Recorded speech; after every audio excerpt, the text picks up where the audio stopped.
হাই বান্ধৱীসকল, এইয়া দেখিছানে পাণ গছৰ পৰা ছিঙিলোঁ এই পাণখিনি। এয়া লাগব নেকি?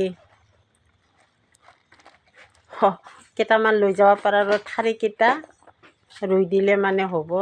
এইয়া পাণ তাৰমানে ওলমি গৈছিল, ইপিনে ইপিনে বগি আছিল, মানুহ গছ গলে চলে লাগে, সেইকাৰণে ছিঙি দিলোঁ। এইখিনি পাণ লাগব নেকি বান্ধৱীসকল?